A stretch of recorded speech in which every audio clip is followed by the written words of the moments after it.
नमस्कार दोस्तों, आज मैं आपके सामने कक्षा 9th एमपी बोर्ड एनसीईआरटी का अध्याय 5 यूक्लिड की ज्योमेट्री का परिचय वाला चैप्टर लेके आया हूं। और इसमें कौन कौन से वस्तुनिष्ठ प्रश्न हो सकते हैं जो एग्ज़ाम में अच्छे नंबर दिला सकते हैं, उनका अपन लोग कंसेप्ट क्लियर करेंगे और उनको देखेंगे कि किस तरह से उन्हें अपन लोग करें। चलिए आइए देखते हैं यूक्लिड की ज्योमेट्री का परिचय। तो दोस्तों यहाँ पे देखा जा रहा है कि जो अभिग्रित होता है और जो अभिधारणाएं होती हैं वो ऐसी अभिकल्पनाएं होती हैं जो सब लोग सही तो मानते हैं लेकिन इन्हें सिद्ध नहीं किया जा सकता। तो अभिगृहित और अभिधारणाएं ऐसी कल्पनाएं होती हैं जो स्पष्टता सर्वव्यापी सत्य होती हैं लेकिन इन्हें सिद्ध नहीं किया जा सकता। प्रमेय क्या होती है? प्रमेय वे कथन होते हैं जिन्हें परिभाषाओं, अभिगृहितों और पहले सिद्ध किए गए कथनों, निगमनिक तर्कक द्वारा सिद्ध किया जाता है। प्रमेय को हमेशा सिद्ध किया जाता है किससे? परिभाषाओं से, अभिगृहितों से और पहले किए गए सिद्ध कथनों से इस प्रमेय को हमेशा सिद्ध किया जाता है। लेकिन जो अभिगृहित होते हैं और अभिधारणाएं होती हैं वो ऐसी कल्पनाएं होती हैं जो सर्वव्यापी सत्य होती हैं लेकिन उन्हें सिद्ध नहीं किया जा सकता। अब यहाँ पे अपन लोग यूक्लिड की अवधारणाएं और अभिगृहित पढ़ेंगे। इस पार्ट में कौन कौन सी इसकी अभिगृहित हैं यूक्लिड के। तो यूक्लिड के कुछ अभिगृहित क्या हैं? देखिए पहला वाला देख लेते हैं। वे वस्तुएं जो एक ही वस्तु के बराबर हों एक दूसरे के बराबर होती हैं। वे वस्तुएं जो एक ही वस्तु के बराबर हों एक दूसरे के बराबर होती हैं। ये पहला यूक्लिड का अभिगृहित है। दूसरा अभिगृहित क्या है यूक्लिड का? यदि बराबरों को बराबरों से जोड़ा जाए, कोई बराबर संख्या है और किसी बराबर संख्या से उनमें जोड़ दिया जाए तो जो बनेगा वो भी बराबर ही होगा। यानी कि यदि बराबरों को बराबरों से जोड़ा जाए तो पूर्ण भी उनका बराबर ही होगा। तीसरा अभिगृहित क्या है? यदि बराबरों को बराबरों में से घटाया जाए, दो बराबर संख्याएं हैं और दो बराबर संख्या उनमें से घटा दी जाए तो जो आएगा वो भी बराबर ही आएगा, मतलब शेष भी बराबर होगा। ठीक है। चौथा है वे वस्तुएं जो परस्पर संपाती होती हैं एक दूसरे के बराबर होती हैं। संपाती का मतलब ये होता है जब वो एक दूसरे को छुपा लें, एक दूसरे के ऊपर रखने के बराबर निकलें, एक दूसरे के भाग एक दूसरे के ऊपर आ जाएं तो वो संपाती कही जाती हैं। तो वे वस्तुएं जो संपाती हैं वो एक दूसरे के बराबर होती हैं। पांचवा है अभिगृहित इसका, जो पूर्ण होता है वो अपने भाग से बड़ा होता है। सही बात है, जो पूर्ण संख्या होती है वो उसके जो भाग बनते हैं उन भागों से बड़ी होती है, तो पूर्ण अपने भाग से बड़ा होता है। ये पांचवा अभिगृहित है। छठवां अभिगृहित है एक ही वस्तुओं के दुगने परस्पर बराबर होते हैं। एक वस्तु के अपन दुगने करेंगे तो वो आपस में बराबर होते हैं। इसी प्रकार एक ही वस्तु के जो आधे होते हैं वो भी आपस में बराबर होते हैं। ये सातवां अभिगृहित है यूक्लिड का। अब आती हैं अवधारणाएं। तो अवधारणाएं अपन लोग पढ़ लेते हैं यूक्लिड की कौन कौन सी अवधारणाएं हैं। तो पहला है कि एक बिंदु से एक अन्य बिंदु तक एक सीधी रेखा खींची जा सकती है। ये पहला अभिधारणा है इसकी। दूसरी अवधारणा क्या है? एक शांत रेखा को अनिश्चित रूप से बढ़ाया जा सकता है। वैसे भी अपन जानते हैं कि रेखा को दोनों ओर अनंत तक अपन लोग बढ़ा सकते हैं। तो एक शांत रेखा को अनिश्चित रूप से बढ़ाया जा सकता है। ये दूसरा अवधारणा है। तीसरा अवधारणा क्या है? किसी को केंद्र मानकर किसी त्रिज्या से एक वृत्त खींचा जा सकता है। चौथा है सभी समकोण एक दूसरे के बराबर होते हैं। पांचवा है यदि एक सीधी रेखा दो सीधी रेखाओं पर गिरकर अपने एक ही और दो अंतःकोण इस प्रकार बनाए कि इन दोनों कोणों का योग मिलकर दो समकोण से कम हो, मतलब 180 से कम हो, तो दोनों सीधी रेखाएं अनिश्चित रूप से बढ़ाई जाने पर उसी ओर मिलती हैं जिस ओर वो समकोण 180 से कम होता है, मतलब दो समकोण से कम होता है। तो यहाँ पे 7 बात बताइए, अगर एक सीधी रेखा दो अन्य सीधी रेखाओं पर गिरकर अपने एक और अंतःकोण बनाती है तो अंतःकोणों का योग अगर 180 से कम है, मतलब दो समकोण से कम है, तो उसी ओर वो दोनों रेखाएं मिलेंगी आगे चलकर जिस ओर वो उनका दोनों अंतःकोणों का योग 180 से कम है, मतलब दो समकोण से कम है, उसी ओर मिलेंगी। ऐसा कहना है पांचवें वाले अवधारणा का। फिर यह लिखा हुआ है यूक्लिड की पांचवी अवधारणा को दो समतुल रूपांतरण क्या हैं, ये हैं। पहला है इसमें कि प्रत्येक रेखा L उस पर न स्थित प्रत्येक बिंदु P के लिए एक अद्वितीय रेखा M ऐसी होनी चाहिए जो P से होकर जाती है लेकिन L के समांतर है। दूसरी है दो भिन्न प्रतिच्छेदी रेखाएं एक ही रेखा के समांतर नहीं हो सकती। अगर वो प्रतिच्छेदी रेखाएं हैं तो वो एक रेखा के समांतर नहीं हो सकती। अब यहाँ पर ये वस्तुनिष्ठ प्रश्न आते हैं महत्वपूर्ण, जो एग्जाम में अपने लिए फायदेमंद साबित होंगे 9th क्लास के बच्चों के लिए। पहला है गणितज्ञ थेल्स का सबसे प्रसिद्ध शिष्य कौन है? गणितज्ञ थेल्स का एक सबसे प्रसिद्ध शिष्य हैं पाइथागोरस। इसका ब नंबर का सही होगा, पहले का ब नंबर का सही होगा पाइथागोरस। दूसरा प्रश्न है कि सिंधु घाटी सभ्यता में प्रयुक्त ईंट के लिए अनुपात क्या रखा गया था? जो ईंट बनाई गई थी उस ईंट के लिए अनुपात क्या बनाया गया था? तो उसकी लंबाई, चौड़ाई और जो मोटाई है उसमें क्या अनुपात था? तो जो लंबाई रहती थी उससे आधी उसकी चौड़ाई रहती थी और उससे आधी उसकी ऊंचाई रहती थी, मतलब ये वाला रेशियो रहता था।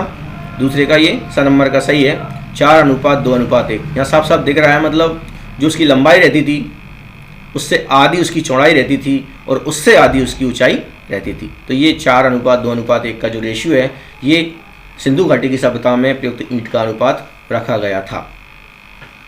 अब आता तीसरा प्रश्न कि पिरामिड एक ऐसी छोट आकृति होती है जिसका आधार नहीं हो सकता। तो उसका पिरामिड का आधार त्रिभुज भी हो सकता है, वर्ग भी हो सकता है, कोई बहुभुज भी हो सकता है, लेकिन रेखा नहीं हो सकती, क्योंकि रेखा अगर उसका आधार होगा तो पिरामिड बनेगा ही नहीं। तो पिरामिड एक ऐसी ठोस आकृति होती है जिसका आधार रेखा नहीं हो सकती। तो तीसरे वाले प्रश्न का उत्तर द नंबर का सही होगा। अब आता है चौथा प्रश्न। चौथे प्रश्न में अपन लोग देख रहे हैं यहाँ पर कि यूक्लिड ने अपनी प्रसिद्ध कृति एलिमेंट्स को कितने अध्यायों में विभाजित किया है? तो यूक्लिड की जो प्रसिद्ध कृति है एलिमेंट्स उसको 13 अध्यायों में विभाजित किया है। तो चौथे प्रश्न का उत्तर द नंबर का सही होगा 13।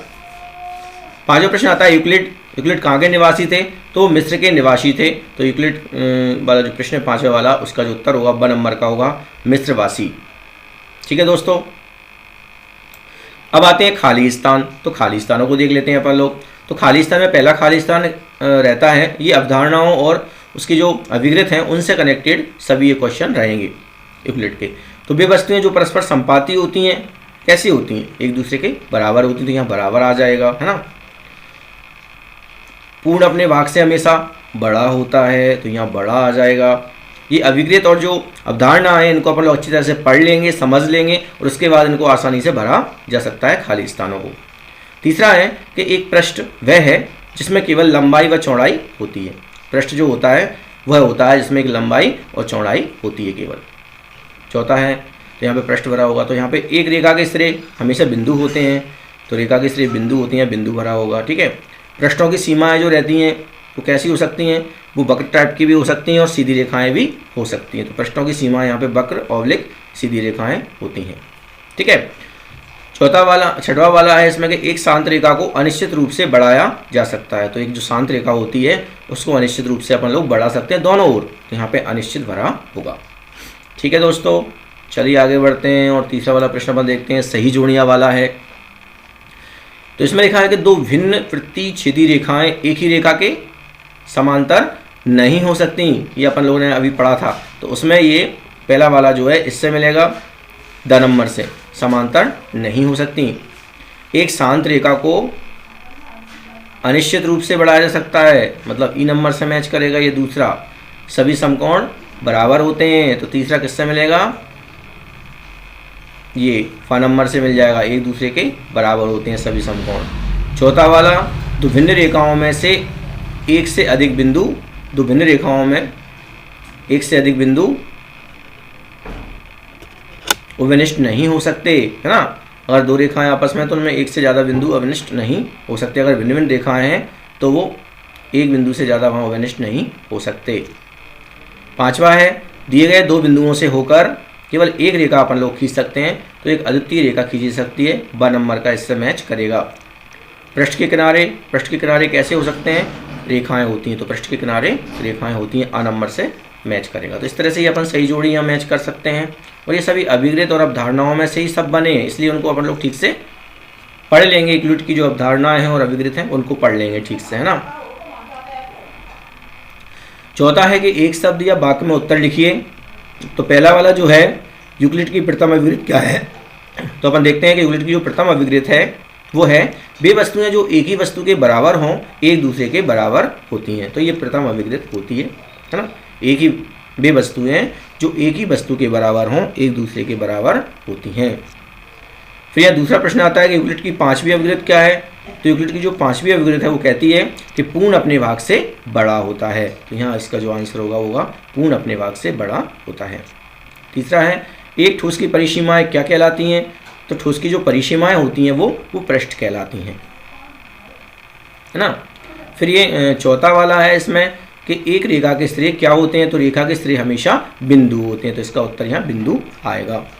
पांचवा है सिंधु घाटी की सभ्यता प्रयुक्त ईंट के लिए लंबाई, चौड़ाई और ऊंचाई में मतलब मोटाई में क्या रेशियो है, क्या अनुपात है? तो यहाँ इस तरह से अनुपात है कि लंबाई 4, उसकी आधी चौड़ाई, उससे उसकी आधी ऊंचाई, इस तरह से ईंट बनाई गई थी हिंदू सभ्यता में, यानी 4:2:1 का रेशियो उसमें है। फिर ये पांचवा जो क्वेश्चन है सत्य एवं असत्य लिखिए इसमें। तो अपन देख पा रहे हैं सत्य असत्य जो भी है उसके हिसाब से अकॉर्डिंग वो अपन लोग यहाँ पढ़ेंगे।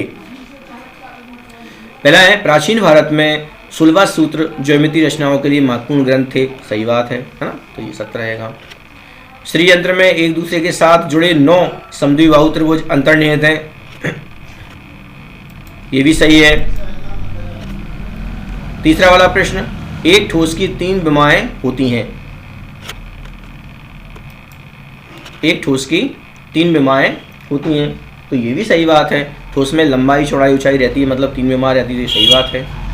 पृष्ठ में लंबाई और चौड़ाई रहती है, 2 विमाएं रहती हैं, तो ये भी सत्य है। यहाँ पर रेखा में केवल लंबाई रहती है, मतलब एक ही विमा रहती है, ये भी सही बात है। अब बिंदु में ना तो लंबाई होती है, ना चौड़ाई होती है, ना ऊंचाई होती है, इसलिए उसकी कोई विमा नहीं होती, तो ये भी सही है। छठवा भी सही है कि एक बिंदु की कोई विमा नहीं होती, तो ये भी सत्य है। सातवां है एक बिंदु से होकर केवल एक ही रेखा खींची जा सकती है, तो एक बिंदु से केवल एक रेखा नहीं, बहुत सारी रेखाएं अपन लोग एक बिंदु से खींच सकते हैं, तो ये यहाँ पे जो स्टेटमेंट है वो गलत है, यानी असत्य है। आठवां है दो भिन्न बिंदुओं से जाने वाली रेखाएं असंख्य हो सकती है, तो ये भी गलत है। दो भिन्न बिंदुओं से केवल एक रेखा खींची जा सकती है, तो यहाँ पे ये भी कथन असत्य है, यहाँ पे असत्य आएगा। नवा है यदि दो वृत्त बराबर हैं तो उनकी त्रिज्याएं बराबर होंगी, ये सत्य है। अगर वृत्त बराबर हैं तो उनकी त्रिज्याएं भी आपस में बराबर होंगी दोस्तों। तो यहाँ पर लोगों ने देखा कि यूक्लिड का जो चैप्टर है 5 9th क्लास में, उसमें जो महत्वपूर्ण बातें यहाँ पे आ रही हैं, महत्वपूर्ण बातें जो उसमें से निकल के आई हैं, जो एग्जाम के लिए पूछी जाती रहती हैं, तो यूक्लिड की जो ज्योमेट्री का परिचय है उसमें से मैंने आपको बताया। तो इसमें खासकर आप यूक्लिड के जो अभिग्रत हैं उनको आप कंठस्थ कर लें, और यूक्लिड के जो अवधारणा है उनको कंठस्थ यहाँ पे कर लें, जिससे आपको सभी प्रकार के वस्तुनिष्ठ प्रश्न जो इसमें आते हैं वो आपको करने में आसानी हो जाएगी दोस्तों। तो आप अगर इनको ये वीडियो आपको अच्छी लगी हो, पसंद आई हो, तो आप इसे लाइक करें, शेयर करें और मेरे चैनल को सब्सक्राइब जरूर करें। धन्यवाद साथियों।